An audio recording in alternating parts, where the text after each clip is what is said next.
The legends are true. Overwhelming power. The sauce of destiny. Yes! The most legendary sauce has arrived as McDonald's transforms into the anime world of WickDonald's. The greatest flavors unite in all new savory chili McDonald's sauce to make your 10-piece Wick Nuggets, fries, and Sprite ultra-powerful. Unlock manga comics with every meal and sit down for a new anime short every week only at WickDonald's. Ba-da-ba-ba-ba, go! At participating McDonald's for a limited time while supplies last. If you need to hire, you need Indeed. Indeed is your matching and hiring platform with over 350 million global monthly visitors according to Indeed data and a matching engine that helps you find quality candidates fast. And Indeed doesn't just help you hire faster. 93% of employers agree Indeed delivers the highest quality matches compared to other job sites, according to a recent Indeed survey. With Indeed, everything hiring is all in one place, and it makes it so easy. Leveraging over 140 million qualifications and preferences each day, Indeed's matching engine is constantly learning from your preferences. The more you use Indeed, the better it gets. Join the more than 3.5 million businesses worldwide that use Indeed to hire great talent fast. And listeners of this show will get a $75 sponsored job credit to get your jobs more visibility at Indeed.com/podcast. Just go to Indeed.com/podcast right now and support our show by saying you heard about Indeed on this podcast. Terms and conditions apply. Indeed.com/podcast. Need to hire? You need Indeed. Hey folks, welcome to another episode of From the Vault. There's a bit of a theme you may have noticed with these From the Vault episodes. They kind of echo a little bit the artist or the topic that we've covered that week. This week on the main show, we did Excavation by the Haxan Cloak. Now, if you listen to that, you'll know that it's quite heavy, quite oppressive music. And I don't mean that it's heavy in the sense that it's lots of clanging guitars, but no, it's quite thematically heavy, quite existential, really dark, very grim. So we decided to do something a little bit more lighthearted for our From the Vault series this week. We're still going to keep on the same sort of track of film soundtracks, of course, but we wanted to go back to the year 2020 and do Mitch's movie Mixtape, which is a two-parter with our good friend, the film composer, Mitch Bain. So yeah, I hope you really enjoy this episode. We talk about some of our favourite film soundtracks, and it's just a laugh, really light-hearted and a lot of fun. So enjoy.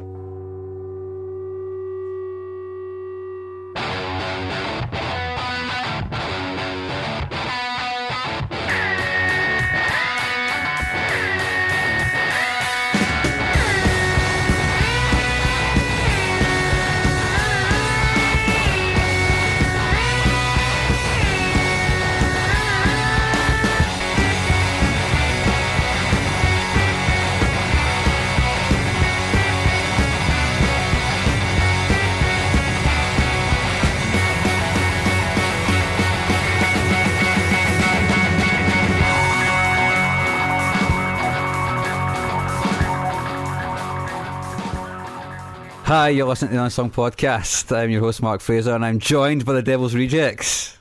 Hey there. Foreshadowing. Can I be the bird? You're hot enough, kid. I don't think I've ever seen that. Is that a Rob Zombie film? Yep, it is. So this week we are joined by Mitch Bain, who I've known for a wee while actually. He's one of the guys that is responsible for the Strong Language and Violent Scenes podcast, also based in Glasgow, much like us. I've been to one of the live shows, not both of them, and they're cracking fun. And thanks very much. The podcast is cracking fun as well. So Mitch, thanks for joining us. Thanks very much. I don't do the being a guest on other people's podcast thing very often, because most of the time if somebody's picking one of us, they pick Andy because he actually knows things. So yeah, thanks for having me, and thanks for taking that punt on the ignorant one. I can't help but notice that your podcast's a fair bit slicker and more successful than ours. I don't know if either of those things are true.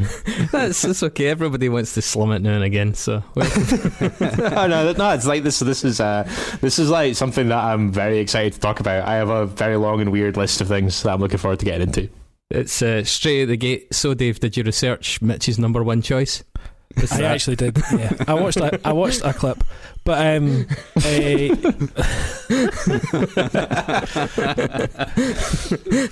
welcome to Division 3, Mitch. Amateur football, please. You've reached that stage in your career where they've farmed you out on loan. Coming soon. So Mark, what's the format today? What rules are we playing? Well, Mitch, as I just said, runs a movie podcast. This is mostly focused on horror. He has an array of guests he brings on pretty much most weeks. But we thought because he's a movie buff and we've all seen movies, that we would do a movie mixtape. This, as a crossover idea goes, I like it. I think it's a good one. And it's going to be called, it will be called, people will now know it's called Mitch's Movie Mixtape. So. Oh, okay. Wow. Okay. Mitch, how would you describe your taste? Because I was personally surprised at the lack of morbidity in your choices. You almost came across as an optimist, and I was not expecting. You know what? Honestly, actually, yeah. You know what? Like, deceptively optimistic is something people have said about me quite a bit. No, I would say that, like, I guess we're talking film taste, right? I think music as well. Film-wise, like I say, horror's been kind of like the main thing for me for probably about the last maybe like 8 or 10 years. But I think that the other things that I tend to gravitate towards are kind of indie dramas and indie comedies and things like that are the kind of things that kind of draw me in. I was a bit of a latecomer to just like watching films more than the average person does. I didn't start doing that probably until about my early 20s. So I've spent quite a lot of time working backwards. But if we're talking about like favourite films, I would say like things like Secret in Their Eyes, Drive, Confessions, After Midnight, which I'll speak about in a little while, things like that. So I don't know, I think that a lot of things, whether it be horror, whether it be indie, whether it be drama, comedy, whatever, there seems to be a kind of like telling a fairly simple story and a kind of indie sensibility to most of it. The fact that I tend to gravitate towards things that tell those kinds of stories, but also incidentally are cannibal movies or monster movies or whatever, is just an aside, I suppose. Musically, I mean, like, I worked at a local radio station back home for 10 years, so like knowing popular music from basically the 60s to now was kind of part of my job for a bit. So like music-wise, I would say like there's no one easy way to kind of pin that down, and I think that comes across with scores and things like that as well. I kind of like what I like, and I find it very hard to describe it beyond that, which makes me sound like one of those people that just goes, "Oh, I just like a bit of everything," which is a horrible, reductive way to talk about anything. And a total turn off on a date. 100%. Yeah. It's like any question that you can't answer in 50 words or less is a bad one, I would say, or it's a bad answer. Well, this is the second movie mixtape that we've done, but the last time it was just the three of us, and we went for our favourite scores and like, you know, original music for films, whereas this is different. This is our favourite tracks from films. Yeah, so, like soundtracks rather than scores, right? Yeah, so songs that existed before the film, basically. Sure. And also, I'm not going to include Judgment Night in this because that was my choice for that previous episode, and that would have been a good candidate. I mean, those songs didn't exist. They are standalone singles and stuff, and they were written for that. We didn't really specify if music could be written for this. I noticed one of Mitch's choices was written specifically for the film. That's true, actually, yeah. But yeah, so other than that, there's not a hell of a lot of rules. I think the choices are probably going to vary pretty wildly. We also asked some of our regular listeners and part-time hosts to chip in some suggestions, seeing as he couldn't be with us. It's one of those topics that gets everybody pretty excited because everybody's got ideas. Mm-hmm. So yeah, we'll touch on them. I think obviously we narrowed it down, so Mitch has picked 10. The three of us representing Unsung have picked 3 each, and then we've all picked wild cards, which are songs that, as far as we're aware, are not in movies. They actually, I suppose they could be, we've just not heard, but they would make for a good soundtrack to it, and we'll try and pick like a style of film or a certain moment that they could maybe be used. But obviously, because we had to narrow it down, there are a whole load that didn't make the cut. So I think we'll probably just get ourselves warmed up and kick things off by throwing some of these into the mix so people can get an idea of what the hell we're talking about. Cool. So who wants to take that lead? I'm going to go first. Chris, ready the buzzer. Purple Rain from Purple Rain. Aye, of course. I've got both the Prince alarm and the cancel buzzer on rapid fire tonight, man. There's going to be a lot of that. You could have fucking set your watch to that one, couldn't you? Yeah, it was coming. So yeah, I had to start with it. I had to lead with that one.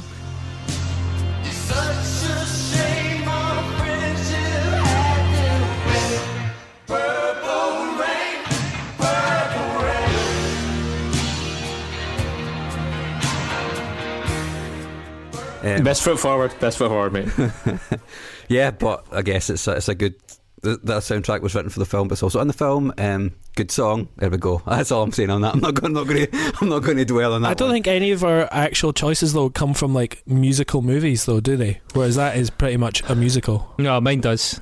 Mine definitely does. Oh, in a yeah, no, roundabout that's way, right. That's right, yeah. By the way, can I just say, Mark describing Purple Rain as good song is about as understated as Mark will ever get in his entire life. Because you know that inside he's absolutely fucking pitching a tent about that song right now. He's just trying to act to go. Not inside, also outside. Yeah, I mean, that's a good shout. All right, I'm going to pick one that's quite Scottish. Restless Natives soundtrack by Big Country. Mm-hmm. There's some rippers on that.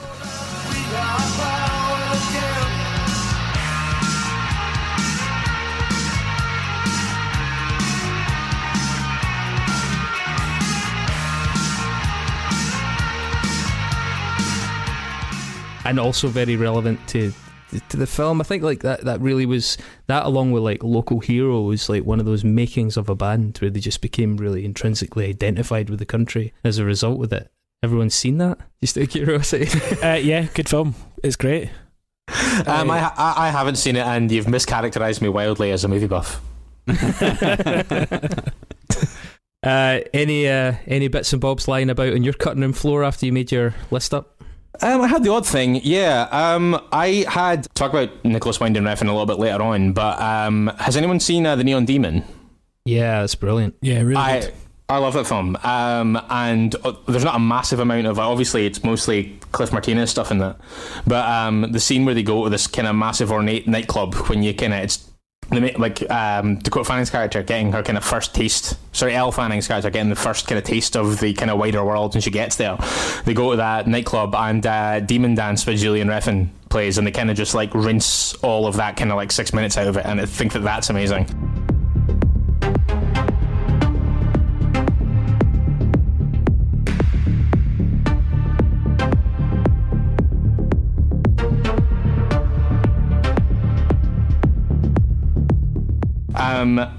I didn't know if musicals were against the rules or not.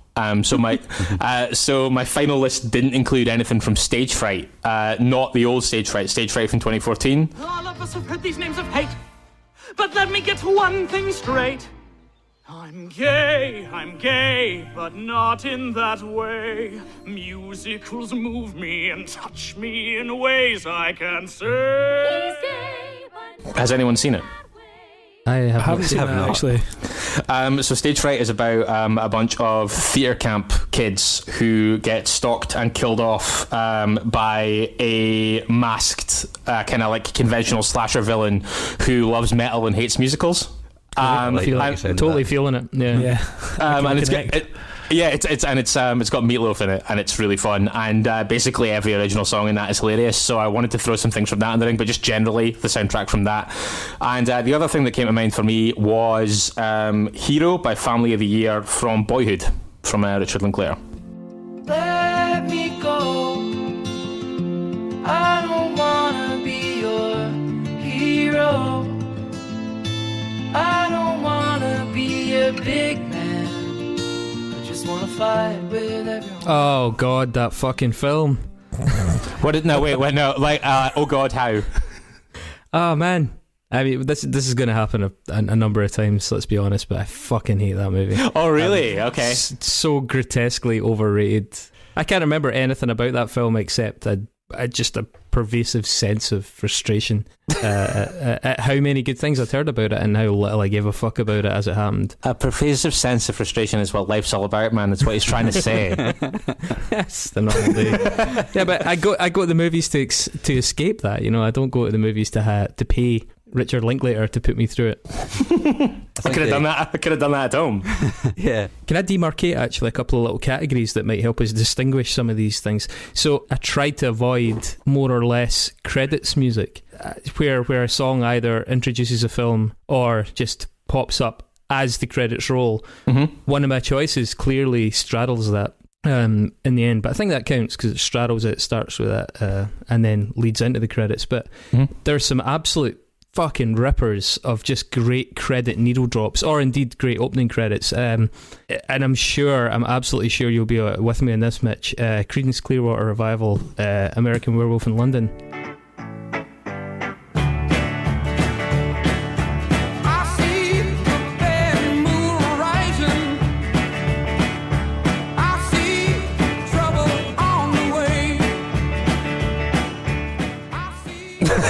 Aye, yep. Mm-hmm. It's so fucking good. It's such a fucking great choice. The whole bad moon rising, moon werewolf, everything about that is great, and the kind of jubilant nature of that. You know, that weird juxtaposition of the fun song with a film about dying and werewolves reminds me a little bit of the stupidity at the start of Cabin in the Woods. Not musically, but just that fun playfulness. Like this is ostensibly like a film about gore and murder and slashing, but here we're going to be really cheery and silly about it as well. Aye, yeah. I originally, I think like my first draft of a list had a bunch of stuff that basically all did that. It's like, it's supposed to be scary, but the song's kind of funny or nice. And it's like, I ended up whittling it down to a couple of those, but it's something that really appeals to me and works over and over. But The Cabin in the Woods is a great example of that. I love that film, but the opening's amazing. Another amazing opening is, I think this will probably get a mention later on, but Night Call from Drive, the Kavinsky track. Yeah. It will. I'm giving you a night call, tell you how I feel. I want to drive you through the night. It will get a mention later on. And I have to say, I think Cards on the Table, this is by far the best song on that soundtrack for me. There's actually, I think it's called, is it Dustin and Goyen mix? I'm giving you a night call, tell you how I feel. I want to drive you through the night. There's like a version of it that's slightly faster, and certainly for DJ and Dave, I'm sure you've tried it in the past, like the remix of it is way better, because the movie version is very plodding, but it kind of suits the opening credits in that sense, and it immediately cements it in that 80s retro territory. I think it's like a cruising tempo. Mm-hmm. Yeah, exactly. Whereas the other one's a dancing tempo. Yeah. Other amazing closing music that I didn't choose from my list. There's a track called We Were Wasted by a band called The Leisure Society. And I will close my eagle eyes, hang up my skin to dry. And it's in the film Tyrannosaur, the Peter Mullen film. Oh, Jesus. Okay, yeah.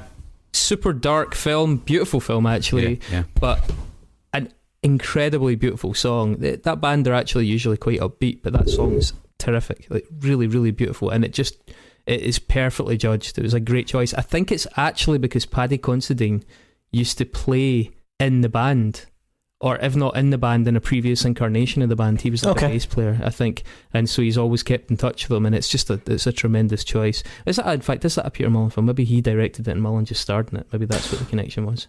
Yeah, an amazing one. Another name that I noticed listeners mentioning that he's probably got a fair few to his name is Elliott Smith. For me, the best one is probably Miss Misery at the end of Good Will Hunting. Down the drain to put bad thoughts in my head. The 2 tickets torn. Yeah, just I absolutely fucking love. But obviously, there's a number of other Elliott Smith ones. We mentioned one a few weeks ago. Yeah, there's one on there's an Elliott Smith song in my Wes Anderson list, as I have a list for Wes Anderson songs.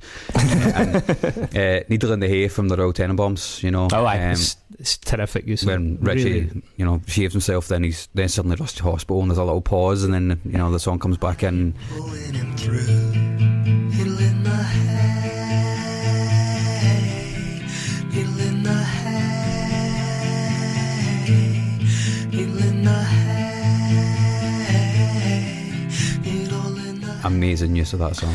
Yeah, and there's we mentioned when we did the Nexus recently, the neighbour of Kevin Spacey's character in American Beauty, and then the Elliott Smith version of Is It Because comes in. Because yeah, yeah, it's another really good one. By the way, it did occur to me we didn't do a spoiler alert at the start of this. I mean, this entire episode and beyond is just going to be so rife with spoilers that you might as well just switch it off. I think if you know what the premise of the episode is, you're fucked, like, immediately.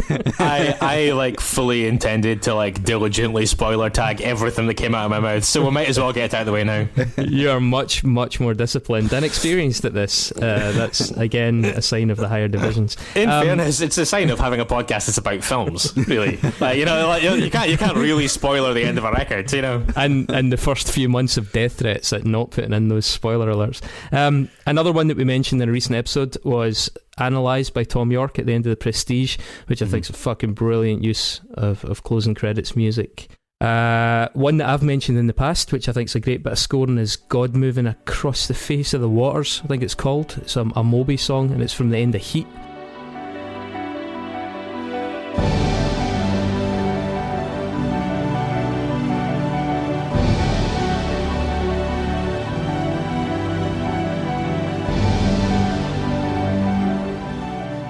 There's actually a Moby cover of New Dawn Fades by Joy Division in that film. During the film, a car chase of sorts where Pacino's following De Niro to a diner for a really famous scene as well. And the Joy Division cover's great, but the way that the God Moving Across the Face of the Waters swells up as De Niro's character's dying and the lights of the runway in the background swell up with the music, it's one of Michael Mann's best moments, full stop, for me. You've just reminded me of the really good use of a Moby song in that Bourne film as well, but I can't fucking remember the name of it. It's Extreme Ways. Yeah, that's it. Yeah, it's used in every single one of them. The Bourne tune. I'd be curious to know how high in the kind of overall pantheon of licensed artists Moby is. Oh, we've covered that in the Moby episode, by the way.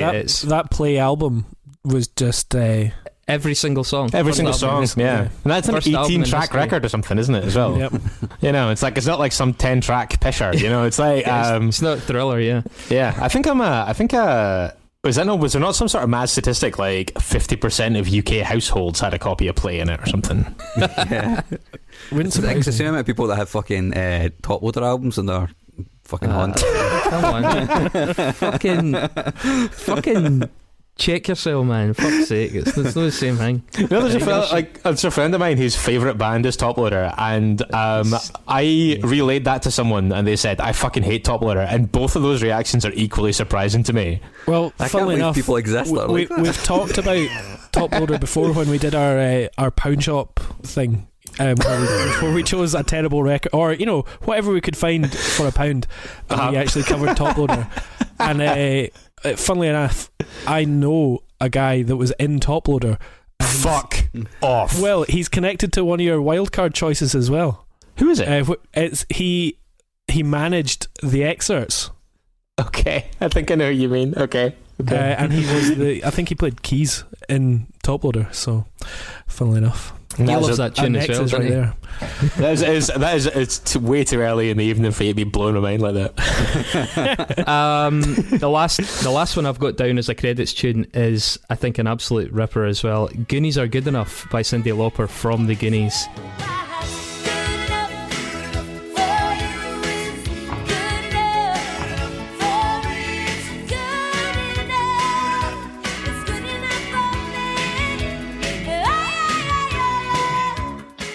Which was obviously written for the film, clearly. Yeah. And genuinely is one of her best tunes, and this is a woman with a lot of good tunes, and Goonies Are Good Enough is an absolute killer song. Really good song. I think that got a mention from, was it Hazel Burgess? One of our regular listeners picked up on that one as well. I already had it down. I fucking love that song, and it's just an awesome movie as well. I'm just going to pick up on Dancing in the Moonlight by Top Loader. Works really well. Please don't. In 4 lines. It's in 4 lines. And like the whole point of it is they're fucking loving this cheesy tune on a van down to London to blow shit up. You know what, now that you've said that, it's actually a contender for like a proper great choice, because it is a brilliant choice for the reason that the song's terrible. It's incredibly funny. It is a great choice. It's not a great song, but it is a great choice. And then, funnily enough, I think you and I, Chris, were maybe going to choose a finisher from 4 lines. Or did you choose it? Or maybe I've just made this up. I've chosen him from another film, but yeah. Aphex Twin's Avril 14th finishes 4 lines.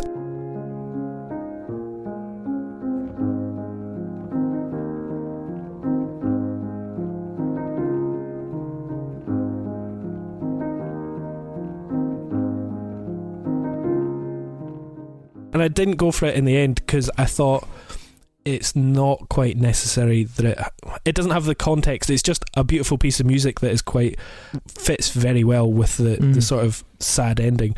And I thought, you know what, any sort of slow, sad piano music could go here. But it works. It does work really well.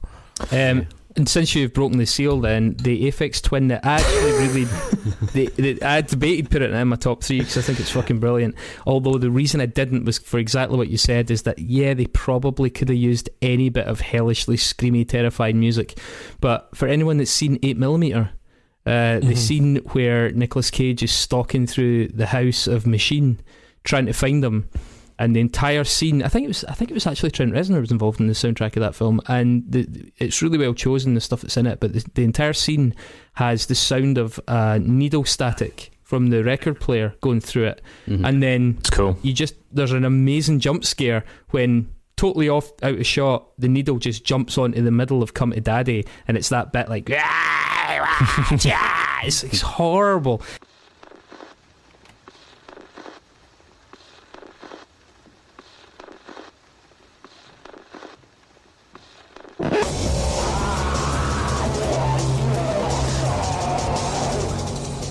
And it's just echoing through the corridors, so he knows the guy's in the vicinity somewhere, he doesn't know where. It's a fucking brilliant scene, and obviously that bit from that song is so ghastly anyway that it just works fucking brilliantly.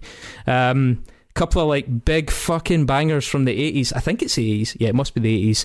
Short Circuit 2, Holding Out for a Hero by Bonnie Tyler. Get that in there. Funnily enough, I was going to use Short Circuit 2 in my Nexus, but didn't quite.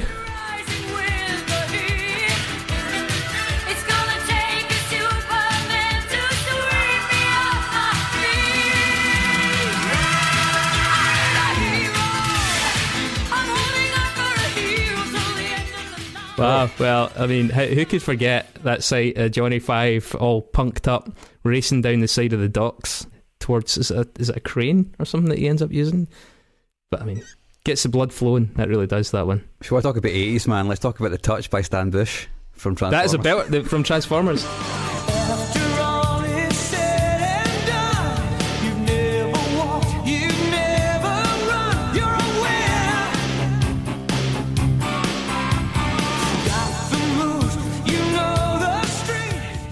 Transformers is full of some absolute killer songs. It really as well, is. yeah. Do you know that Unicron is actually Orson Welles' final role ever? Is it? Yeah. Oh, that's Nexus Gold, man. You shouldn't have wasted that. I know, yeah. Pretty good. Another classic 80s one, Joe Esposito's You're the Best Yeah, Around. I've got that from right Karate next Kid. to it in my list.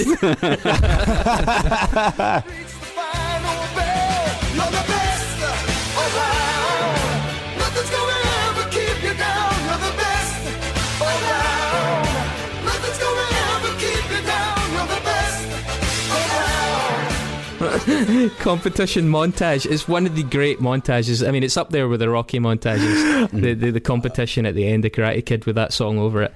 That song's a fucking ripper. And you know, there's even I've been DJing nights at Sleazy's where the people in the room are clearly like their parents weren't even into puberty when Karate Kid came out, and yet for some reason you play You're the Best Around and they all know it, and I can't get that. I can't figure that out now. You've triggered something in my head there for some reason, and it's definitely something that I should have had on my list. Has anyone seen Night Train to Terror? No. I hadn't either until it was picked for an episode of our show. But it's basically it's an anthology horror film, and part of it is this conversation between God and the devil that takes place in a train carriage. It's nonsense. The film's the weirdest fucking thing. But but every time it cuts back to the train, you get a snippet of this like all these people who are decked out, kind of like almost like they're shooting a video in the like route to the train bar, like in the lobby of the train carriage. And there's this song called Everybody But You by Joe Turano, which is like this insidiously catchy, like just straight shooting 80s pop song, but like it just like took up residence rent free in my head for weeks afterwards. Everybody's got something to do. Everybody but you. Come on and dance with me, dance with me. Dance with me, dance with me. Come on and dance with me, dance with me.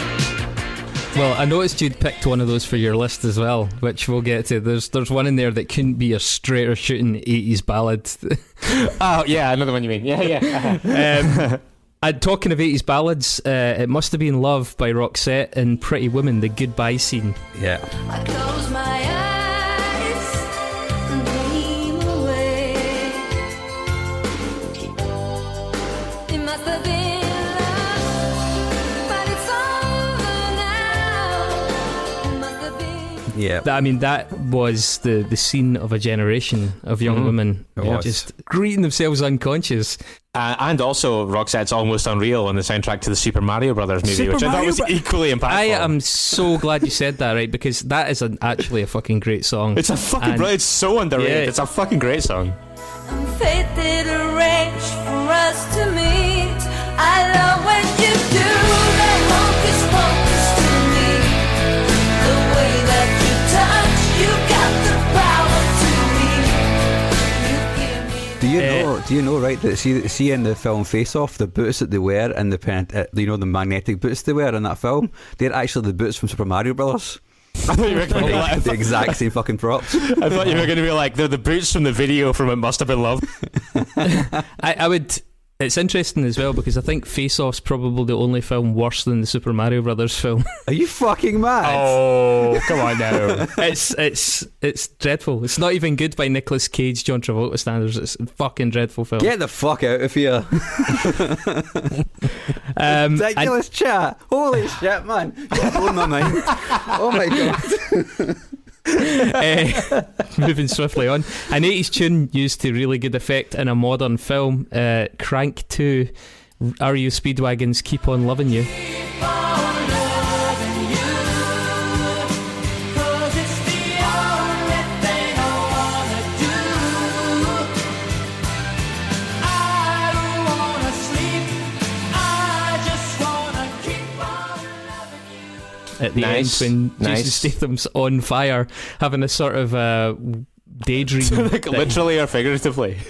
No, he's well, in the context of the film, he's literally on fire, but he's daydreaming about hugging his girlfriend, and instead he's hugging the one of the villains and burning her to death, and he's totally deranged. And you know, it would be an absolutely tremendous end to that film. Like Crank 1 was one of the only films that I've ever applauded in the cinema.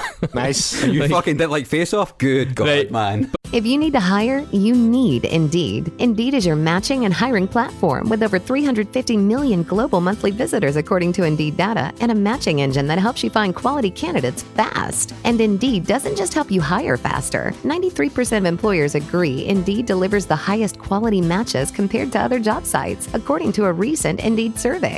With Indeed, everything hiring is all in one place, and it makes it so easy. Leveraging over 140 million qualifications and preferences each day, Indeed's matching engine is constantly learning from your preferences. The more you use Indeed, the better it gets. Join the more than 3.5 million businesses worldwide that use Indeed to hire great talent fast. And listeners of this show will get a $75 sponsored job credit to get your jobs more visibility at Indeed.com/podcast. Just go to Indeed.com/podcast right now and support our show by saying you heard about Indeed on this podcast. Terms and conditions apply. Indeed.com/podcast. Need to hire? You need Indeed. The legends are true. Overwhelming power! Sauce of destiny. Yes! The most legendary sauce has arrived as McDonald's transforms into the anime world of WickDonald's. The greatest flavors unite in all new savory chili McDonald's sauce to make your 10-piece Wick Nuggets, fries, and Sprite ultra-powerful. Unlock manga comics with every meal and sit down for a new anime short every week only at WickDonald's. Ba-da-ba-ba-ba, go! At participating McDonald's for a limited time while supplies last. No, but I mean, This is painfully revealing shit. Crank is at least knowingly bad. Face Off, So is sort Face of. Off. It's a John Woo it's film. not. Yeah, it's not. It's not enough. It's not got the right balance. Anyway, Crank 2. You get through the film and you're like, actually, you know what? That's a pretty strong follow up. And then they almost ruin it with the final fucking shot of the movie when Statham turns the camera, breaks the fourth wall, and like gives the camera the middle finger. You've And like it's just taking your fucking life in your hands with breaking the fourth wall, man. You either get Oh, that man. dead right or dead wrong. There's no middle Just ground. cut that fucking film 5 seconds sooner and I'm all over it. But that one shot just completely made it so smug. You know, it made it so self-aware when it did that. It was like, oh, Jesus. Such a poor fucking judgment call. But the 2 minutes prior to that with REO Speedwagon is terrific, especially just because it's a fucking great song. 80s stuff, the entire film, Queen, Highlander, just amazing.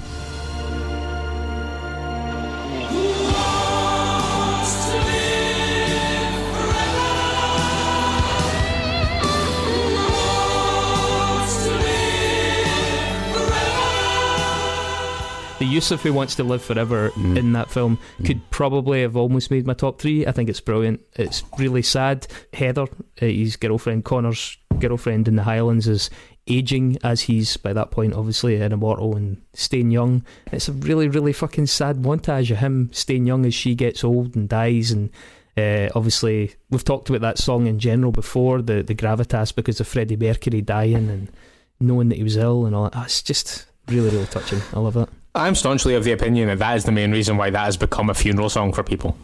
Maybe, yeah. Going back a wee bit, obviously another film defined by its music, The Graduate. And here's to you, Mrs. Robinson. Jesus loves you more than you will know. Whoa, whoa, whoa. God bless you, please, Mrs. Robinson. Simon. Oh, sure. Yeah. I think Mrs. Robinson in that especially is just legendary, isn't it? Yep. One that, I mean, spoiler alert, one that made a lot of listeners' lists is obviously, I mean, it's got to be one of the most archetypal modern uses of a sort of incongruous song in a film, Where Is My Mind in Fight Club by Pixies. Yeah.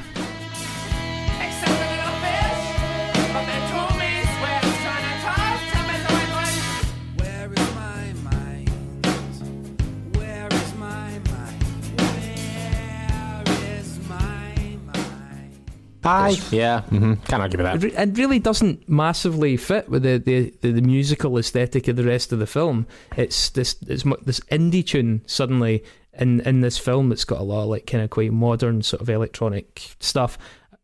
Brilliant though. I mean, clearly it suits the theme. Where Is My Mind? But it's made that song. I mean, that song was like an indie hit for Pixies fans, you know, but exponentially bigger now. It's the kind of song that people who've never owned a Pixies album in their lives, probably don't even know who the fuck they are, will sing along with. It's like a Second Life deal, that kind of thing, isn't it?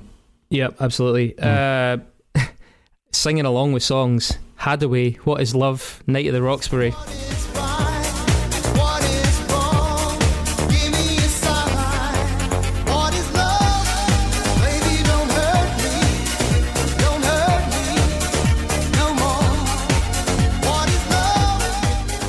Oh yeah, okay.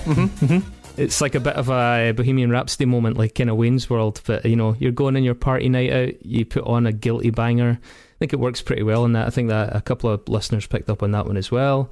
Running out here, a couple of kind of low down tempo ones. Amy Mann's stuff in Magnolia, I think, is really good. A song called Wise Up in particular in that song, which bizarrely she withheld from Spotify. It's not going to stop. It's not going to stop. Probably because it's so popular, I'd imagine, to try and boost sales elsewhere. The other stuff is all up there, like One and things like that, but Wise Up wasn't licensed. Okay. There's also a kind of indie film from the mid-90s called Suburbia. Giovanni Ribisi was in it.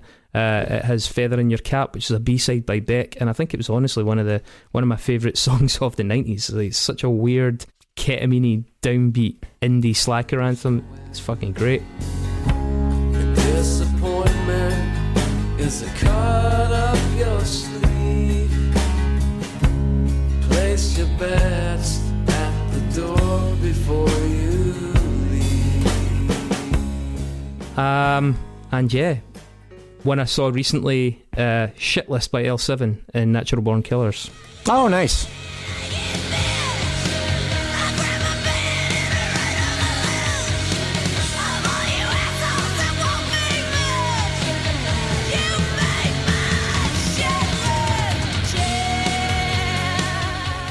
remember that scene? The diner scene where she's kicking the absolute fuck out of that guy. And this is the one, I couldn't decide if this song, I couldn't remember actually, this song was diegetic. Now the term diegetic, for listeners, Mark, do you want to explain, because we should probably do our due diligence here?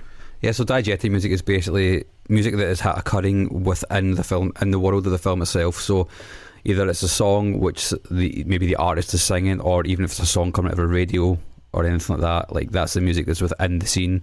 And then non-diegetic is soundtrack music, essentially.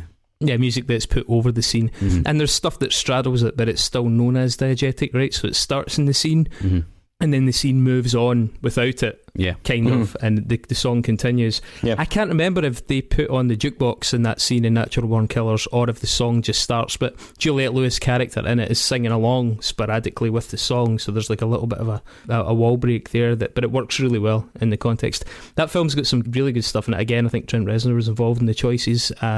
It's got a Nine Inch Nails track in it, Something I Can Never Have, a scene that's quite claustrophobic where they're losing their mind and hallucinating. It's really well used as well. And last two, couldn't not mention that weird version of the Godspeed You Black Emperor track in 28 Days Later.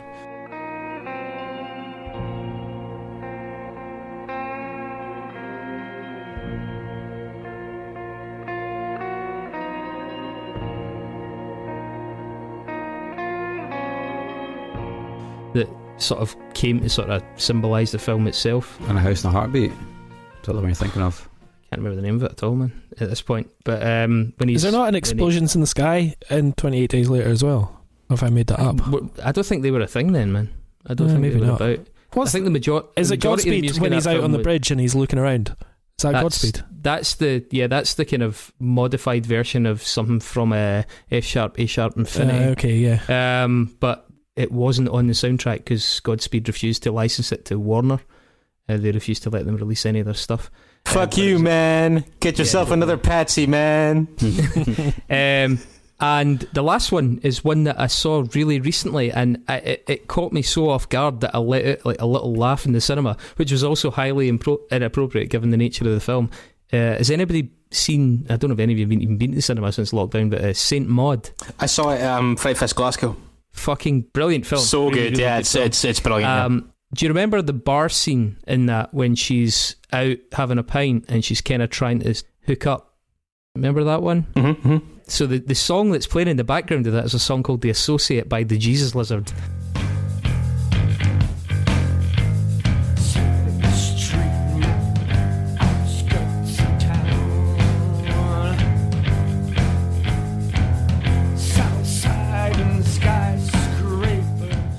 And I mean, you're literally talking maybe my favourite band of all time. Okay. And it's so off-kilter, woozy, ugly, that song. It's a brilliant choice. It's got this kind of wandering, meandering bass line that's just really atonal, and it suits the scene fucking brilliantly. I have no idea who had the bright idea to pick that, but my hat is well and truly off to them. I think it's fucking inspired. Cool.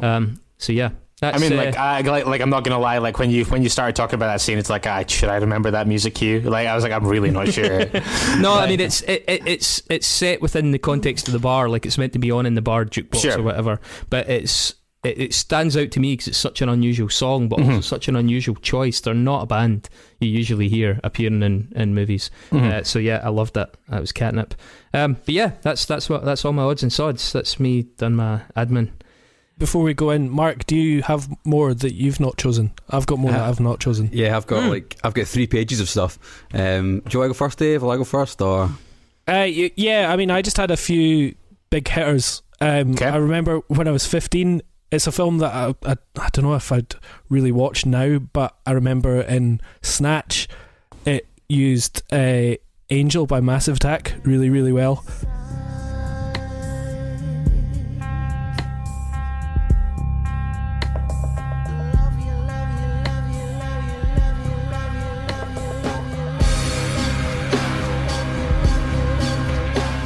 I think it's maybe when they go and burn down the Traveller's Camp, I think, and it's like, I mean, Massive Attack do very cinematic music anyway, but like that's just a fucking great bass line, very dramatic. I guess this is one that counts as a sort of opening credits, and it's The End by The Doors, at the start of Apocalypse Now. Apocalypse Now. Yeah. I mean, Lovely. pretty much defines an era. It's amazing. I'll never look into your eyes again.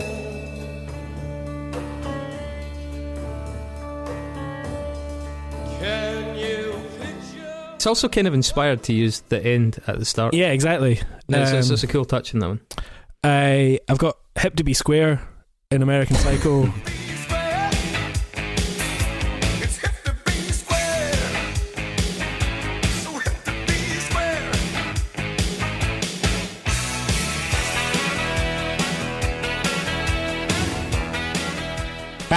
Yes. I mean, Huey fucking Lewis in the news. Yeah. absolutely perfect. Yeah, a couple of listeners picked that as well. It's like you're playing in my hands with that, man. I love that so much. Like, yeah, it's so great. I mean, that have you read the book American Psycho? Yes. Yeah. Right. So I absolutely think it's fucking genius in the book when he does those chapters that deviate into like the back catalogue of Mariah Carey or Yeah. the back Fearless catalogue of News or Phil Collins. Phil Collins. Yeah, it's Phil when Collins he talks about, and then Yeah. they changed it for the movie, I think. Yeah, No, he talks about that album as well. And Yeah. there's a chapter on the album in the book. That's right. he does a bunch of them, but that is such a brilliant device that Bret Easton Ellis used in that book to illustrate his obsessive, disorganized thinking. I fucking absolutely loved that. And so in the film, it was you couldn't have a whole part of the film that was the backstory of Phil Collins, but you could make allusions to the music of that era and some of the artists that were talked about in the book in that way. And so that was a perfect point. And the contrast of it with the upbeat nature of the song with the scene that it's depicting is fucking brilliant, man. Really, really well chosen. One I chose that, I mean, it's a classic, but it works really well because it's repurposed, is Singing in the Rain. And I mean, obviously from the original, but then Kubrick repurposed it for brutal effect. And I mean, it's like a motif that like ties the entire movie together. Yeah, exactly. I am. This was an outlier on my list. I almost had this. And it works so well, and it works because of the song it is as well. And then just one more, and it's one that actually I watched Annihilation for the first time last night. Oh yes. Chris says he thought it was shite. I enjoyed it. I like it. But funnily enough, like the whole soundtrack is scored by Jeff Barrow, and I can't remember the name of the other guy, but Jeff from Portishead. But then there's just one part in when they're at the end, and it's spoiler alert, they're in a lighthouse. For fuck's sake! Not much spoiler. No point in watching it now. But yeah, like there's a slight change. And it's just a really dramatic bit of music, and it turns out that that's from a track by Moderat.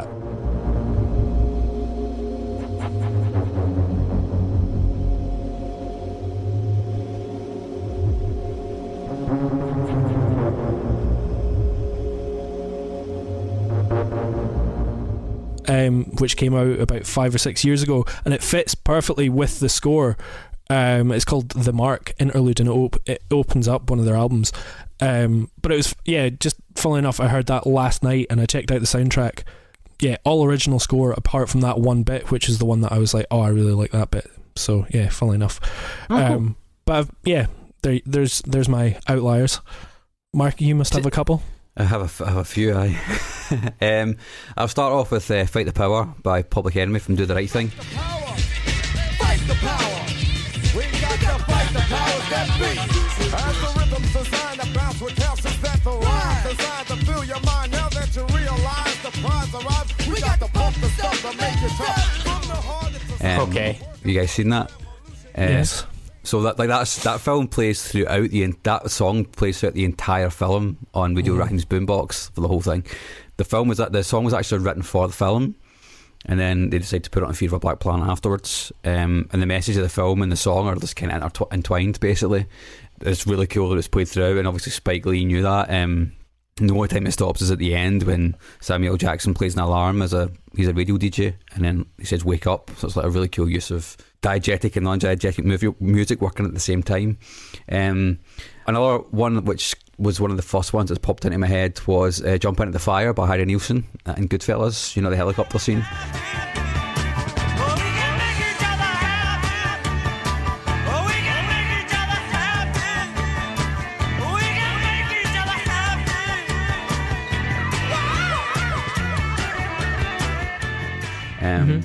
I mean, there's a whole bunch of songs played in that, but it keeps recurring. It keeps coming back to this song. And I don't know if you guys know, but the use of music in Goodfellas is like super specific.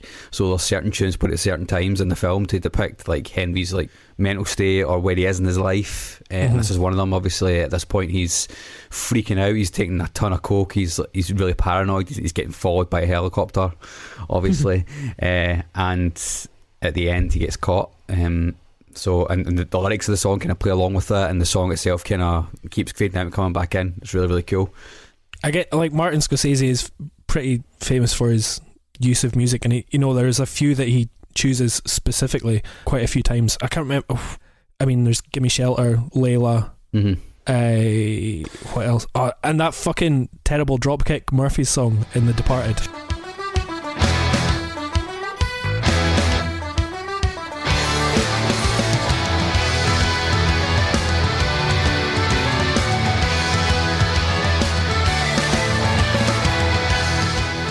Ship Up to Boston. I actually think that kind of works really well. I like it. I like it. Dropkick Murphys. But like when you say Scorsese, weirdly the thing that springs to my mind is "Give Me Shelter" at the start of The Departed. I love that. Yeah, it's so cool. Another one I had was "Twist and Shout" from Ferris Bueller's Day Off.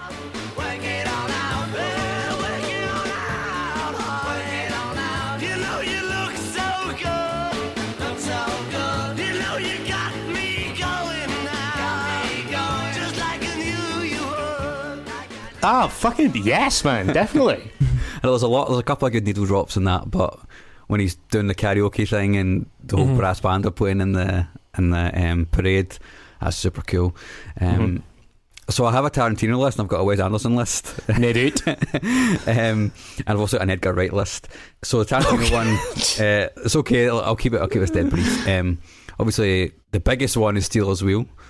Stuck in the Middle from Reservoir Dogs, which everybody knows. I'm not going to say too much on that. If you don't know it, go and watch the film. There's Across 110th Street by Bobby Womack and the intro to Jackie Brown when she's walking through the airport. Super cool. I was the first brother of five, doing whatever I had to do to survive. I'm not saying what I did was alright. Trying to break out of the ghetto. My favourite use of song in one of his films is Cat People by Bowie and Inglourious Bastards. Yes, that's incredible.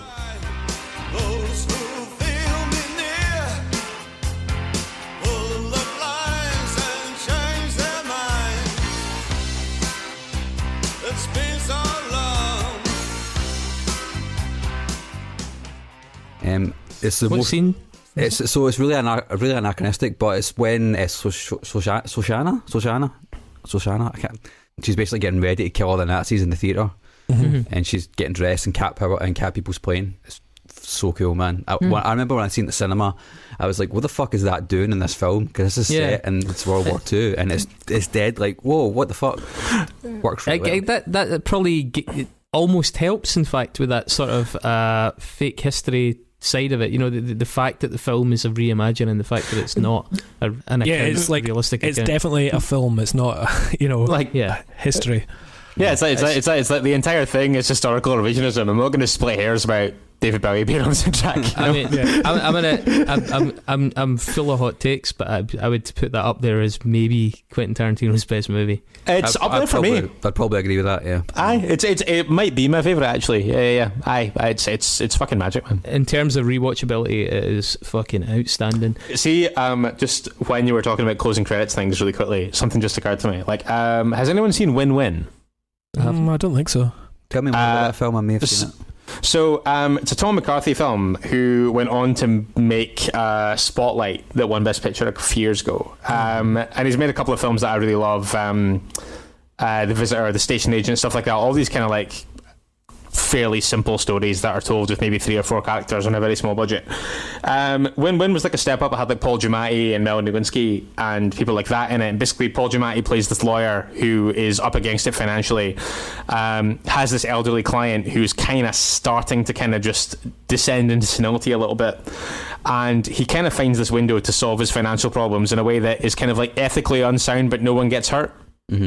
And the story kind of widens out from there, and it kind of has to pull into this bittersweet, ethically sound ending. And the closing credit song, and I was never going to make it out of the back of this without mentioning the National. But I Think You Can Wait by the National, which is a song that they wrote for that. We've been losing our exits one by one. I'm out of my mind. Plays over the end of it, and I always just think that like any time that a guy in his 40s has to make a bittersweet compromise in his like day-to-day blue collar life, I feel like the National should be playing. It seems like very much sort of oeuvre, doesn't it? Well, it's certainly mine. Yeah, it's like I am getting increasingly comfortable about bands who sing about inadequacy and back pain. So like, yeah. Oh my god! Anytime anybody in a cheap suit has to walk home in the rain without an umbrella, the National should be playing. Like I can hear the disparaging tone in your voice, which makes me even more angry that you're right. So just to go back to Tarantino for a sec, speaking of hot takes, I think Kill Bill 1 and 2 are two of his worst films. They're pish. I'm not a fan either. No. But Bang Bang by Nancy Sinatra at the very start of Kill Bill Volume 1, when the bride is basically like with some black and white and she's dying, I think that's a really good use of music there. Aye.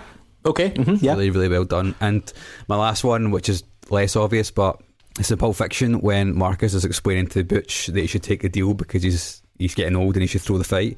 In the background, Let's Stay Together by Al Green's playing. Let me be the one you come running to.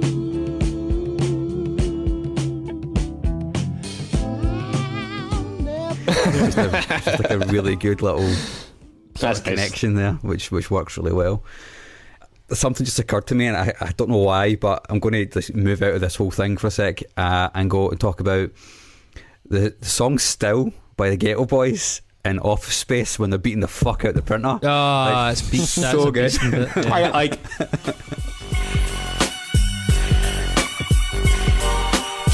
up in your ass with the resurrection. Is the group harder than an erection that shows no affection? They want to ban us on Capitol Hill, cause it's die, motherfuckers, die, motherfuckers. All along it was a ghetto.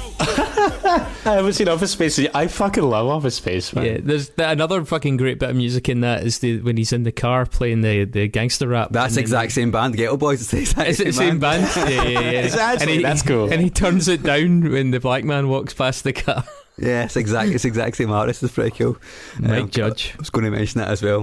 That is brilliant. That's pretty sweet. My Wes Anderson one, I've only got two to add to that. We've also already said Needle in the Hay, but Making Time by The Creation at the very start of Rushmore.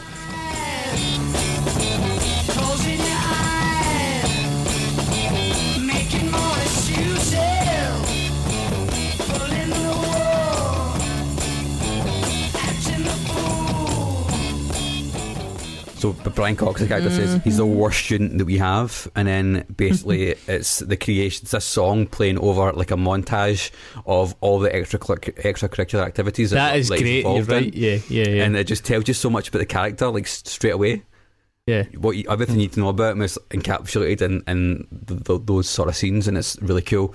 And the final scene of Life Aquatic by Steve Zissou, when Search and Destroy by Iggy Pop is playing in the Stooges, and he's just shooting pirates and being pure badass whilst in a bathrobe, open chested. So good. See, while we're on your Wes Anderson kick, actually one that got mentioned by a listener, I think it was Vicky, our sometimes host, that mentioned Yoko's use in Rushmore.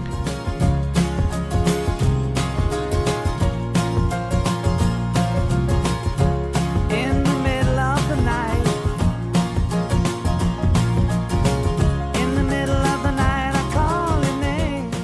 Yeah, that's good as well. Which is, I mean, it's really romantic the way it's used in that film. I have to say, the lyrics of that song grind my gears. John and Yoko grind my gears like no end. I fucking can't stand all that pish, but it is really brilliantly used at that bit of that film. Also, I can't remember the name of the song. Serge also what's his name? He does like basically he does loads of different boy songs throughout the film.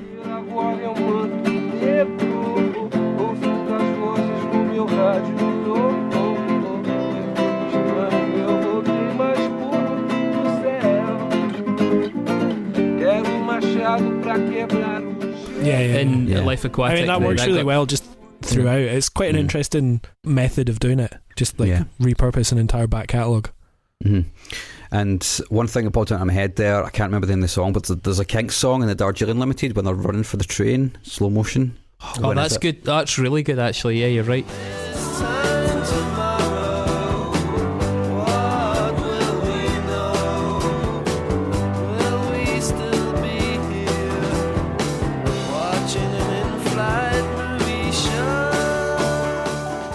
I think it's a really great film. It's somewhat underrated. It's a really touching movie. Yeah.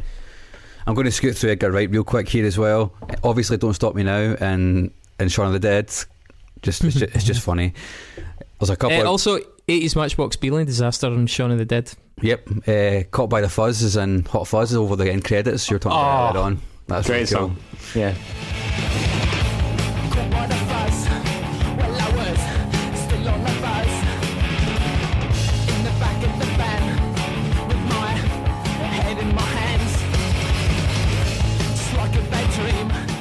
I really like Black Sheep by Metric and Shaun of the Dead. For the world to end. Now that the truth is just a rule that you can bend. You crack the whip, shape. I don't really think much of Metric, but I think the song works really well, and that band are playing it at that time, and you're going to have to go over that when I nominate them. It says so much. I'm Free by the Soup Dragons and The World's End, which is awesome, and pretty much the entirety of Baby Driver, all of it. Bell Bottoms by John Spencer Blues Explosion. The That's very amazing. Start, so good, man.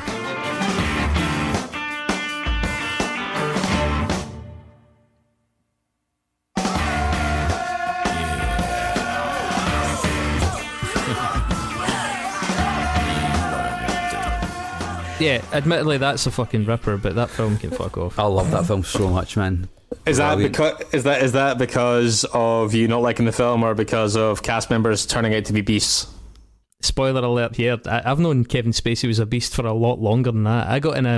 I went for lunch with a co-star from a previous film years ago, who clued me. If you need to hire, you need Indeed. Indeed is your matching and hiring platform with over 350 million global monthly visitors according to Indeed data, and a matching engine that helps you find quality candidates fast. And Indeed doesn't just help you hire faster. 93% of employers agree Indeed delivers the highest quality matches compared to other job sites, according to a recent Indeed survey. With Indeed, everything hiring is all in one place, and it makes it so easy. Leveraging over 140 million qualifications and preferences each day, Indeed's matching engine is constantly learning from your preferences. The more you use Indeed, the better it gets. Join the more than 3.5 million businesses worldwide that use Indeed to hire great talent fast. And listeners of this show will get a $75 sponsored job credit to get your jobs more visibility at Indeed.com/podcast. Just go to Indeed.com/podcast right now and support our show by saying you heard about Indeed on this podcast. Terms and conditions apply. Indeed.com/podcast. Need to hire? You need Indeed. The legends are true. Overwhelming power! The sauce of destiny. Yes! The most legendary sauce has arrived as McDonald's transforms into the anime world of WickDonald's. The greatest flavors unite in all new savory chili McDonald's sauce to make your 10-piece Wick Nuggets, fries, and Sprite ultra-powerful. Unlock manga comics with every meal and sit down for a new anime short every week only at WickDonald's. Ba-da-ba-ba-ba, go! At participating McDonald's for a limited time while supplies last. In on some horrendous stuff about Kevin Spacey, far worse than he's been found guilty for. Okay. That I'll tell you when we're not recording. My final honourable mention for Edgar Wright is the A-Team in Spaced. I know it's a TV show. Fucking hell! I was going to say, okay, play Fast and Loose for your own rules. Yeah, I just had to, because Edgar Wright had to bring it in. Do you guys remember the scene? They're in the club, they're all pulled at their faces.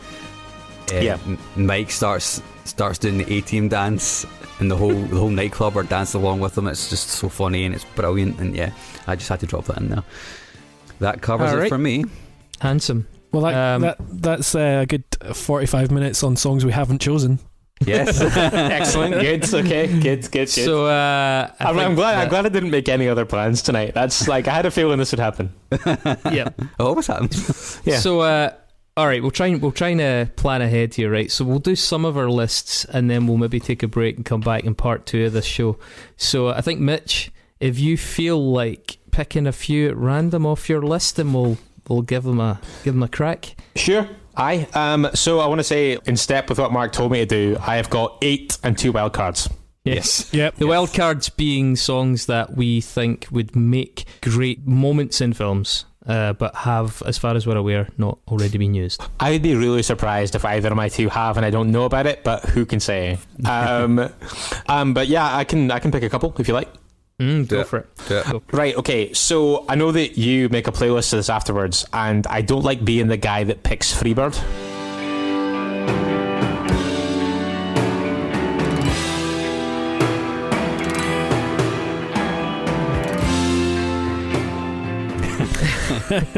Because realistically, if you shuffle play a playlist, nobody wants 9 minutes of Freebird. No. Nobody wants 2 minutes of Freebird, but yeah. I think that I chose it because I'm not mad about Rob Zombie as a filmmaker. No, I kind of feel he like definitely should be. I kind of feel like I love the idea of him being a horror filmmaker. But I think that he loves too much stuff. I think that I feel like he is trying to pay homage to so much stuff at once that it's sometimes very hard to really feel like he hammers down any one style. And I think the closest that he gets to getting that right is probably in The Devil's Rejects. Or maybe it's just a hack, Mitch. Maybe just a hack. I kind of feel like a bit like Eli Roth. He got a wee bit too caught up in the sort of grindhousey vibes of that era, and just for me, he got the balance wrong, and I was never really able to get back into him. Some of those directors, I just think they got the line between fun horror and actually genuinely unpleasant, like violence, just a bit wrong, and I just couldn't get back inside. Even when Eli Roth kind of pulled away for that a little bit with things like Knock Knock and stuff like that, I like Knock Knock, but which nobody else does. Like, I'm the person in the world that likes Knock Knock the most. I think that he balances tones really badly, and I don't think that Rob Zombie does a particularly good job of that in general either. But I think that the closest that he gets to getting it right is in The Devil's Rejects, which is not a film that I love, but I do think that it's got a great use of Freebird in it. It does have a great use of Freebird. It's true. And like I say, I mean, like, I was sketched about including it in the same way as the kind of like the no stairway sign in Wayne's World. I feel like there should be a no Freebird conversation. Devil's Rejects, for anyone that hasn't seen it, you've got the Firefly family, who are this kind of like ragtag group of horrendous misfits, and you've got this properly southern fried exploitation film where you've got this, like, these guys carrying out this horrendous trail of violence that ends with them driving their open top vehicle into this kind of police barricade.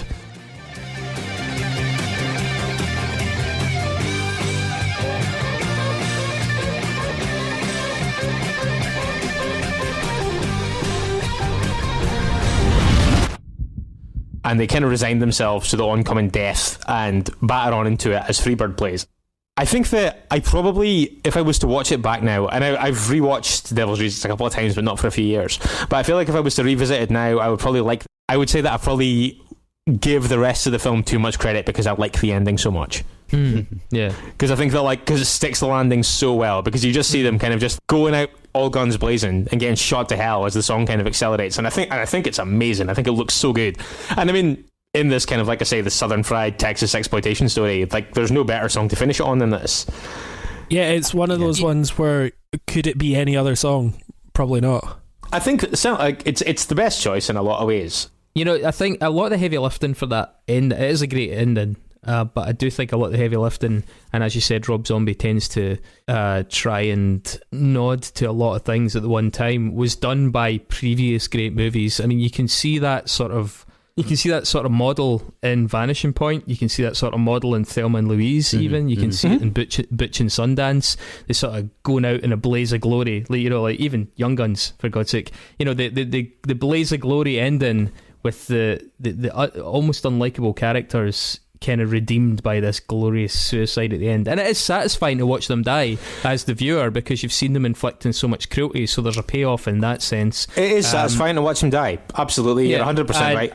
And I think one thing that a good song, especially a climactic song like that, has to do, it has to complement the aesthetic of the film, because it's your lasting impression. It's like if you're in a band, you finish strong. You know, if you're doing a film, especially a genre piece, you finish strong. It gets that 70s vibe, that Manson era American South and Midwest sort of creepy, life is worth less sort of feel. It gets that right, and it also just gets the kind of trashy hickness right, because Lynyrd Skynyrd are this quasi-racist hick band, and that whole film plays on the kind of quasi-racism and hickness, and it's got that Hills Have Eyes type inbred creepiness to it. See, I agree, and I think I was looking at it and I was like, I thought the same things as you just kind of articulated there better than I could have. But I looked at it and I was kind of like, is this what he's doing, or am I projecting that onto this? But I think that regardless, it's a really satisfying watch. The only frustrating thing about it, I guess, is that I think that he undid a lot of goodwill from that by making Three from Hell. I was going to say that. So one of the things that Mitch and I have spoken about in the past is I'm not much a horror fan. And I have actually seen House of a Thousand Corpses and Devil's Rejects. I haven't seen Three from Hell because I was... let this be the end of the story. Don't watch Three from Hell. Like, yeah, I was going to ask the exact question you just said, the exact thing you just said there. I was like, does he undo that by bringing them back to life essentially for the third film?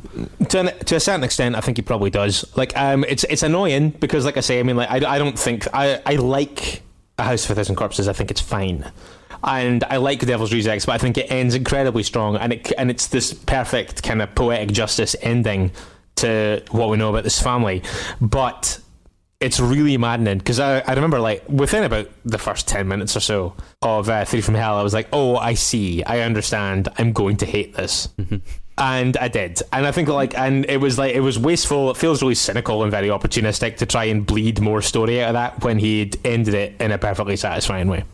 You know, I think you also touched on an interesting idea there, like, are you projecting, and is that partly influenced by the song? And I think it almost certainly is, and actually... there is definitely a case to be made that a lot of these great moments in films are actually relying more on a great bit of music doing, again, the heavy lifting that the director can't do. So it's like an okay bit in a film, an okay such and such, an okay ending, an okay death scene, a moving such and such scene. But it's amplified by a very, very good, whether it's luck or whether it's actually really good judgment or maybe a really good producer, like the choice of something. And like a good music supervisor, a good somebody. It's like I'm just like you. Sometimes it's like, oh, that's really smart. That's obviously what they were trying to do. And then you're like, am I filling a space there myself? I mean, you know. So here's the thing: you go back and watch the film Clerks. Which is a really enjoyable movie, albeit really naive. But the film was really... half the story was the music about Clerks. It gave it so much of its charm and its cult appeal. It introduced people to a whole load of great bands. And I think sometimes once the dust clears, once the dust settles, you do actually realise, like, you know what, that film's actually not that amazing, or that scene's okay, but fuck, they chose a great song for it. You know, sometimes when directors have also written the script for the film they're doing, they'll actually put the music cues in the script as well. I think the way that's cut together at the end of that film was probably written into the script. There's no way that was cut and edited on the fly to something. He clearly had that. I think he must have. I hate that I'm giving him so much fucking credit for this, but he clearly had that thought. I think, you know, when he was making the end of that. It's quite a good observation. I think you're probably right. To be fair, like I think it all falls so kind of poetically and so rhythmically and in such a satisfying way that you kind of feel like it must have been written for that to be how it played out. And one thing that occurred to me when I was watching it back earlier on today, it was the fact that, see the amount of shots and the amount of different cuts and the amount of different camera angles that are used, it must have been the biggest pain in the arse to actually film. To put together, yeah. Leaving that to happenstance, it was probably something that didn't happen. I think that was probably done with that in mind. Remember we spoke during the... what episode was it? I can't remember what episode it was, but we spoke about 2001 AD Space Odyssey and how Kubrick had actually just put those bits of music in there as placeholders.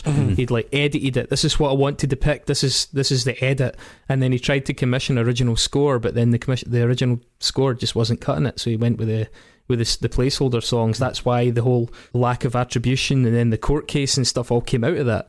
But I think, again, as you say, it's a case of someone writing to the scene or someone editing the scene based on the song, and then not being able, in his case, not being able to retrofit that. Baby Driver actually did that as well. Most of the things that have got music on were actually filmed on set with the music and edited on set to show what it looked like and know when to recut it and when to do different takes, different camera angles and stuff, because a lot of the songs were actually in the script. Well, we'll actually come back to that for, I think it's one of David's choices, because a certain Scottish director did the same thing with his. Interesting. Yeah. Hit us with another one, Mitch. I feel weird that the first two that I had were both from films that I don't particularly care for, but I thought they were interesting choices. So I've got Every Time by Britney Spears from Harmony Korine's Spring Breakers. Every time I try to fly, I fall without my wings. I feel so small. I guess I need you, baby. And every time I see you've been mine. I mean, I fucking love this song. I'm just putting it out there. I think it's a fucking great pop ballad. It's sad as fuck. I love it. You know what? It's like, don't care for the film, love the song. Thank fuck you said that, because I find this such a deeply unlikable movie. Just fucking plain unlikable. I cannot get into it. Yeah. And I think it's so fucking smug as well. And I get why this song works. It was a really interesting choice. You know, they've gone diegetic or perhaps diuretic with it. I see what you did there. But for me, it instead of improving it, it actually pushes it even further in the wrong direction. I really, really cannot get with this film. It got such good write-ups as well. It did, yeah. Friends with great taste rate it, and I don't see it at all. I mean, like, I'm not a massive Harmony Korine guy in general. Like, it's not a style of filmmaking that particularly works for me. But, like, I don't know. I think so. Obviously, Spring Breakers, for anyone that hasn't seen it, you have these four girls who go to Florida on spring break and meet in with this incredibly eccentric drug dealer played by James Franco, and what I think is kind of one of the early indicators of how kind of like cancelled he might be. Well, yeah, I guess so. Actually, yeah. Cancel button. But like, yeah, like you can kind of see it like existing on the periphery of problematic.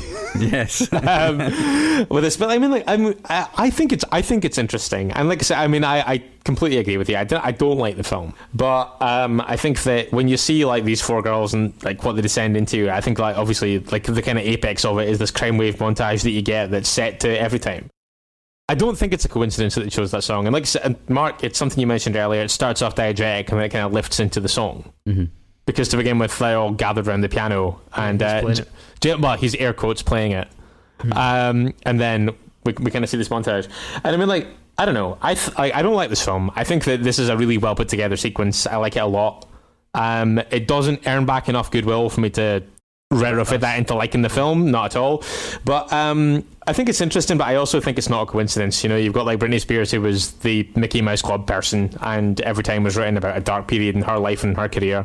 And like you've got Vanessa Hudgens and Selena Gomez both in this film, who both like largely rose to prominence through Disney properties. Mm-hmm. Selena Gomez with Wizards of Waverly Place and Vanessa Hudgens with High School Musical. I think that it's, again, this is one of those things where it's like, I feel like this is a kind of a fun loss of innocence nod. Yeah. Or that's how I see it. Yeah. Well, it's quite an interesting time capsule in terms of late noughties, you know, early 2010s American youth culture, and the loss of innocence. See, I think that, and it's like, and again, I mean, I this could have just been an ironic use of a pop song in a violent sequence for no reason other than the juxtaposition is funny. But I don't believe it's a coincidence, and I think that it's cool for that reason. Like and like I say, and I think that as well. I think that when you've watched it, because I knew from like 5-6 minutes in that I was not going to like Spring Breakers. So I think that when you can, at around about the hour mark, pull me back into the extent with one sequence, you're doing something right. I mean, don't get me wrong, I immediately checked out again. Like when kind of normality resumed, but I felt like it was worth a mention because it kind of pulled me back in so much in a film that I otherwise think is like a horrendous piece of garbage. It was ranked in the BBC's 100 greatest films of the 21st century. Fucking hell. that all the way out the door. Oh my god, man. Also, another little bit shit. of trivia. A sequel was planned for a bit, but never happened. And Jonas Ackerland, formerly of Bathory, was attached to direct at one point. Irvin Welsh was supposed to write it. Yeah, that's right. What? Yeah, Aye, that was fully a thing for like a year, wasn't it? I remember that. It seems like it's in his wheelhouse as a writer, to be honest. I think like that director-writer combination, that would have been good, but I mean, like, yeah, nobody was going to throw a $5 million budget at that. But like, I mean, I'd have watched it. I'm just delighted this isn't a future we had to live in. It's like you're just glad that this got nipped in the bud and you just didn't have to think about it until right now. Absolutely. I'm just choking for us to start talking And about also, Lisa Loeb. sorry, I just want to... Was James Franco's character was kind of based on the rapper Riff Raff, is that not right? And I think he ended up... I have literally no idea. And I think he tried to sue them for copying his life. But like, you know, the film is about, you know, he's a terrible man, but he's like, hey, this is my life, you can't do this. So yeah, Riff Raff's an interesting guy. I mean, a terrible guy, but an interesting guy. Yeah, he's trying to like claim copyright over the particular brand of problematic that he is. Yeah, exactly. It's like when I think Lindsay Lohan sued Grand Theft Auto 5 for just having an idiot celebrity in it, and she was like, hey, that's me, you can't use me.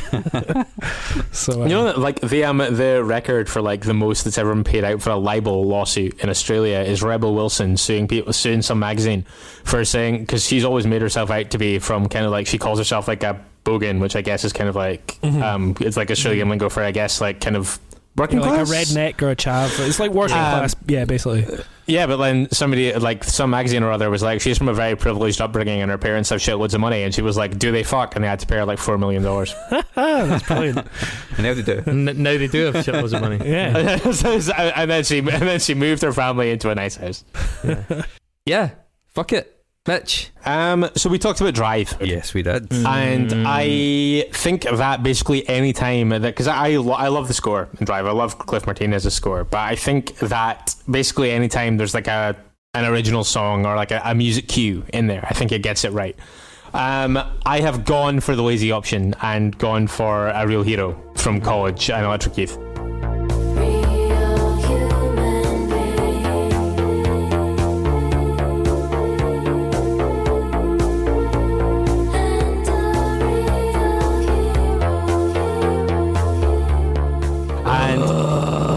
This is the best song of the film. You're fucking wrong. That wasn't the sound of me complaining.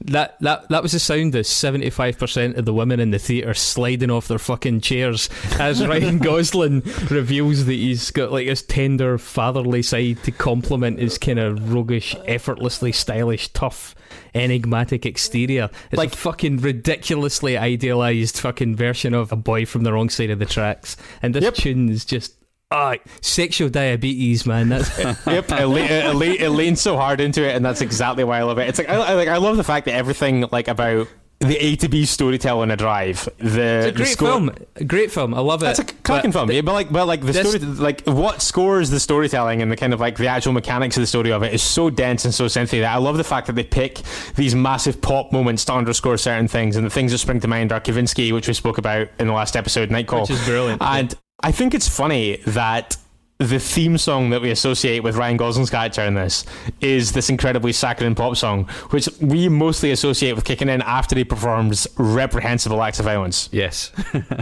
Like, so I think it's probably doing it a disservice to just be like, oh, it's like this kind of like sugary pop thing to underscore the hero of the piece. I think it is trying to be at least vaguely subversive. I think it gets it right. He's by the river with a fucking toddler. He's carrying a toddler back as the sun goes down. Fuck off, man. Yeah, but then her husband gets shot to shit in a botched robbery. Yeah, and then he has to go on a graphically, confrontationally, horrifically violent vengeance mission. So, you know what? It's like, that moment, yeah, saccharine. I have a question. Ugly after that. Yes. Question. What is the better use of a claw hammer, Old Boy or Drive? Yeah, Old Boy's a bit more stylish, isn't it? Like in terms I don't know about that. Oh, maybe, yeah, maybe. In terms of the actual scene. It's difficult to argue with Old Boy, to be fair. I think, and I'm honestly probably Old Boy. But I think the one thing that I think is funny, I mean, like, because I love Drive, and I love Only God Forgives as well. But I do think as well that, like, beyond the back of it, after, like, when I saw Only God Forgives in theaters, I came out the other side of it being like, God, I wish I loved anything as much as Nicholas Winding Refn loves long, unbroken shots of a partially lit Ryan Gosling not doing anything. You know, funnily enough, there's in the trailer for Only God Forgives, there's a song by the band Suns, Suuns, 2020, which is really fucking cool, and then it's not used in the film and it's not on the soundtrack. Well, that's annoying. Which is annoying, but it's like a really great tune, actually. Yeah, the music director for the trailer got it spot on. Oh, well, you just reminded me of something, by the way. I was talking to our friend of the pod, Ben Power, about this episode a couple of nights ago, and he asked me to draw attention to this horrible new trend that I think is somehow sprouted from out of bank adverts and the like, which is to take classic songs. I think I know what you're going to say, but go on. And trailers do these like slowed down gothy acoustic versions of them, and it started with like Lloyd's TSB, but now it's gone into movie trailers. That's not a new trend. That's been going on for at least a decade, man. No, but like, the jump to movie trailers is newer. It was in bank adverts for a decade, but now it's this fucking... It's appearing in films. With bank adverts and stuff, I kind of feel like it's these kind of big pop songs that are reduced to like a one vocal and ukulele thing, and I think that the film trailer equivalent is like slowed down, doomy, dense electronic versions of 80s and 90s pop standards. Yes, that's true. Yeah. Anyway, yeah, I mean, Real Hero's good. It's good. It's not, for my money, as good as Kavinsky tune. But, you know, what you going to do? We've all got different opinions. So... Can we do it? Can we do Stay, I Missed You? Yes, absolutely. Yeah, I could not include this. Has anyone seen After Midnight? Right, so here's the thing. I can't fucking believe I've not seen After Midnight, having looked into this. I don't know what I was doing or how it got in my blind spot, but it's like fucking driving and hitting a kid and then not stopping. It's yeah, also on YouTube. Made for you. It's ridiculous. Yeah, it's quite easy to miss. So has nobody seen it? I've seen it. Yeah, I saw it. Oh, cool. Okay. I have to admit, it was maybe late at night. I had a few ports and maybe some jazz cigarettes. Sure. And, but like, so you were listening to Coltrane while you were watching it. Yeah, exactly. Understood. Okay. That's exactly when I listened to Lisa Loeb anyway. Ports and some jazz cigarettes. Yeah. I only hear what I want to. I don't listen hard. Don't pay attention to the distance that you're running to anyone, anywhere. I don't understand if you really care. I'm only hearing negative. Fucking right now, it speaks to me. Okay, so you've kind of seen it, is what you're saying? Yeah, but man, I really enjoyed it. I did really enjoy it. It's a really awesome movie. So you guys haven't seen it? No, I haven't. I've seen the clip. I've seen the clip. Yeah, I've seen the clip. The clip is good. So I don't know how much to talk about this. I mean, like, I know we spoke about spoiler tag. Hang on, can I just say there was a previous episode Unsung where I fucking grappled trying to remember Lisa Loeb's fucking name for the entire episode, and then had to wait until the next week when somebody contacted us to remind me who the fuck it was.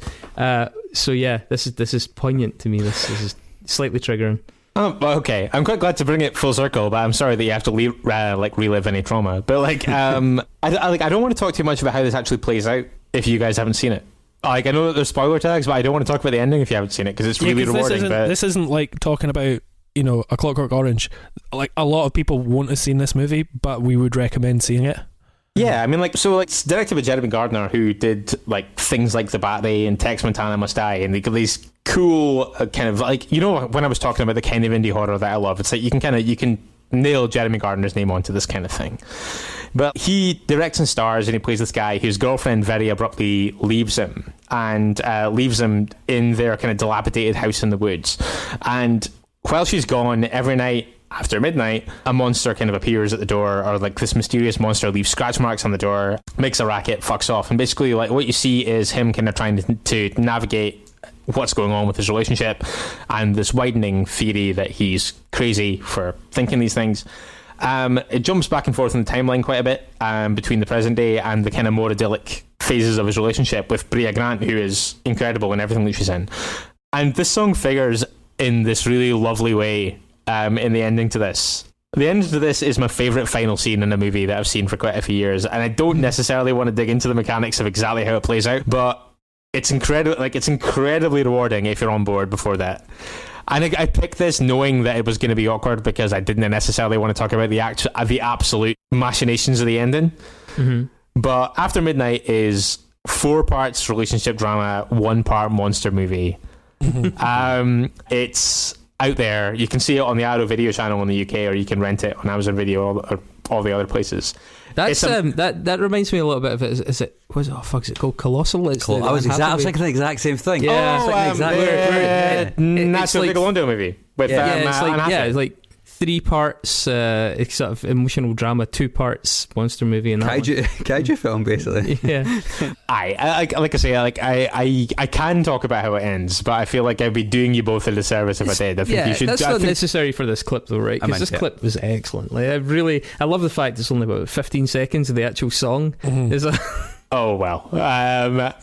Yeah, it recurs in a lot of the artistic ways. Just watch After Midnight. It's the best thing I've seen in a really long time. I think. Okay, so the bit I saw is when he's about to start singing karaoke, and he gets about 2 lines into "You Say," and then it's fucking jumped. And it was very deadpan. Like the timing of it, it didn't even allow any tension to build. It just had a very deadpan execution, which immediately I was pretty sold in it, and that's why I was like, I can't believe I've not actually fucking seen this. Deadpan execution is a good way to sum up the entire film. Even the choice of the song as well. I've not seen it yet, but you can tell just from the snippet that I saw.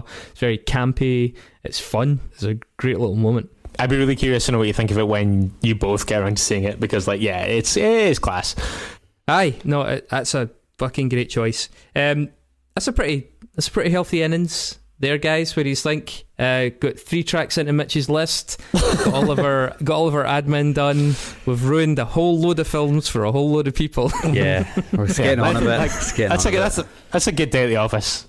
All right, so I tell you what, we'll break here, and we're going to come back with the second part, and in that we'll do the rest of Mitch's list, and David, Mark, and myself will throw in our choices as well. Nice. We'll also scatter in some of the audience suggestions that we got in when we announced the episode.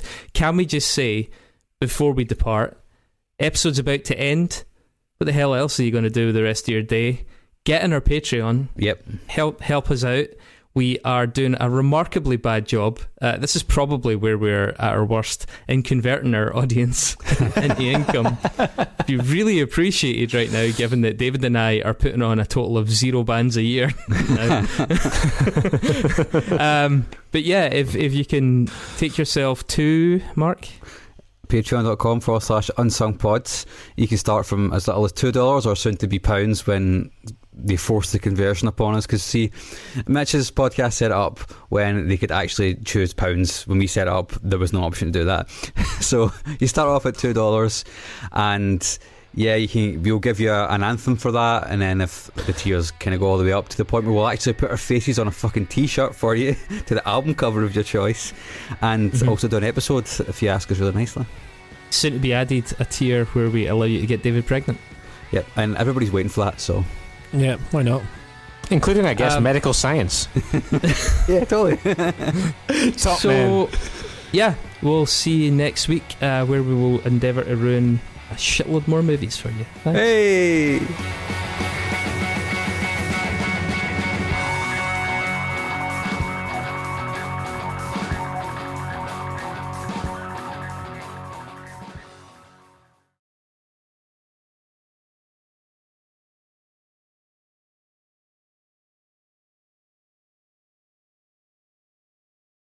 The legends are true. Overwhelming power. The sauce of destiny. Yes! The most legendary sauce has arrived as McDonald's transforms into the anime world of WickDonald's. The greatest flavors unite in all new savory chili McDonald's sauce to make your 10-piece Wick Nuggets, fries, and Sprite ultra-powerful. Unlock manga comics with every meal and sit down for a new anime short every week only at WickDonald's. Ba-da-ba-ba-ba, go! At participating McDonald's for a limited time while supplies last. You know when you're listening to a true crime story that has an unbelievable plot twist that makes you stop in your tracks? That's what our podcast, People Are the Worst, brings you with each episode. I'm Rachel. And I'm Rebecca. We're identical twins who love true crime cases that make you say, didn't see that coming, and we hate the people responsible for them. Listen to People Are the Worst now on Apple, Spotify, or wherever you get your podcasts.